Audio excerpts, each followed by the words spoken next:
हमारे प्रधानमंत्री आदरणीय मोदी जी लगातार इस रेस्क्यू अभियान की हमसे सभी लोगों से लगातार जानकारी करते थे। जो हमारे दिल्ली जल बोर्ड के और गोरखपुर से जो नीचे जाकर मैनुअल माइनिंग करने वाले थे, उन सभी का भी मैं अपनी ओर से धन्यवाद भी करता हूं। इसमें हमारे श्रमिक भाई 16 दिनों से भी लगातार अंदर संघर्ष कर रहे थे और पूरा देश उनके लिए बाहर संघर्ष कर रहा था। इस पूरे अभियान में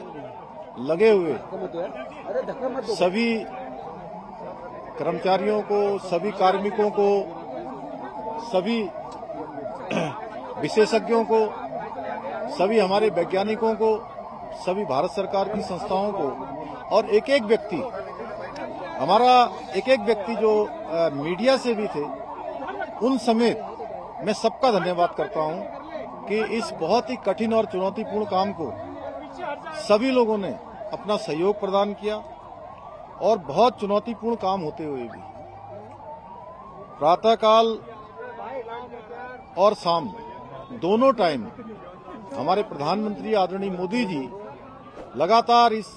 रेस्क्यू अभियान की हमसे सभी लोगों से लगातार जानकारी करते थे। लगातार अपना जो सहयोग देना था, जो उनका एक संबल था और उनका जो एक सहयोग और हम लोगों को जो भरोसा था और जो उन्होंने, मैं कहूं व्यक्तिगत रूप से, उन्होंने मुझे एक काम भी दिया हुआ था, ये ड्यूटी दी थी कि किसी भी तरीके से इन सबका समन्वय करते हुए बाहर निकालना है। तो उनका अगर संबल न होता, उनका इतना जिस प्रकार से आज भारत सरकार की सारी हमारी एजेंसियां इस काम में लगी, तो निश्चित रूप से जो कठिन काम भी हमारे लिए आसान हो गया। मैं उनका भी धन्यवाद करता हूं कि और अभी भी उन्होंने, जैसे ही हमारे सभी श्रमिक भाई बाहर आए, उनका अभी दूरभाष पर फोन आया था और उन्होंने कहा कि सभी को मेडिकल उनका चेकअप ठीक से करना है, उनके परिजनों की सबकी कुशल क्षेम जानी, उनकी चिंता करनी है, उनके घरों तक ले जाने की उनकी व्यवस्था करनी है। सभी प्रकार से उन्होंने संपूर्ण चिंता करने का काम किया है। हमारे और भी सभी लोग इस काम में लगे हुए थे और विशेषकर से उत्तराखंड के हमारे सभी देवी देवताओं का भी मैं उनको भी नमन करता हूं कि उन्होंने बहुत काम किया। हमारे राष्ट्रीय जो सड़क परिवहन मंत्रालय है, उसमें आदरणीय गडकरी जी भी बीच में आए, उन्होंने भी यहाँ पर हर तरीके से इसको देखा और हमारे जनरल बीके सिंह जी, इनका मैं विशेष रूप से सबकी तरफ से और उत्तराखंड वासियों की तरफ से इनका मैं धन्यवाद इसलिए करता हूं कि एक कैंप बनाकर लगातार यहाँ पर रहे और एक दिन भी इन्होंने यहाँ से कभी ये नहीं सोचा कि मैं यहाँ से कहीं बाहर जाऊं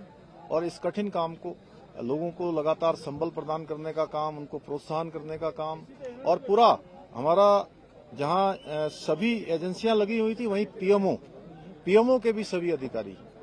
अपने अपने तरीके से इस पूरे अभियान को अपना सहयोग प्रदान कर रहे थे, योगदान प्रदान कर रहे थे। आगे आने वाले समय में हम ये जो जितने भी हमारे इस प्रकार के टनल उत्तराखंड के अंदर चल रहे हैं, उन सभी की समीक्षा भी करेंगे और वैसे तो भारत सरकार ने इसमें सेफ्टी ऑडिट कर दिया है, जिससे आगे निकट भविष्य में हमको इस प्रकार की किसी परेशानियों का सामना न करना पड़े। मैं सभी श्रमिक भाइयों को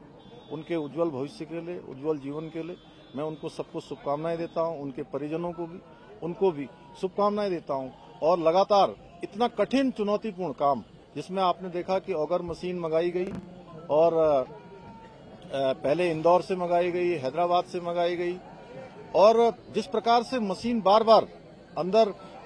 टूट जा रही थी, जिस प्रकार से फंस जा रही थी, वहां पर गडर आ जा रहे थे, तमाम हार्ड रॉक आ जा रही थी, उसके कारण से वो बार बार रुक रही थी। लेकिन जो हमारे दिल्ली जल बोर्ड के और गोरखपुर से जो नीचे जाकर मैनुअल माइनिंग करने वाले थे,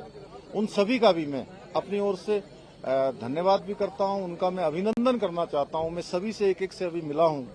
और उन मजदूर भाइयों से भी मिला हूं जो बाहर निकल कर आए हैं। सभी लोगों ने कहा कि हमको हर संभव, कभी भी अंदर किसी प्रकार की परेशानी नहीं हुई। निश्चित रूप से ये हम लोगों के लिए एक बहुत सुकून वाली बात है कि इतना बड़ा एक आपदा आने के बाद भी सारे लोग जो है सकुशल बाहर निकल पाए।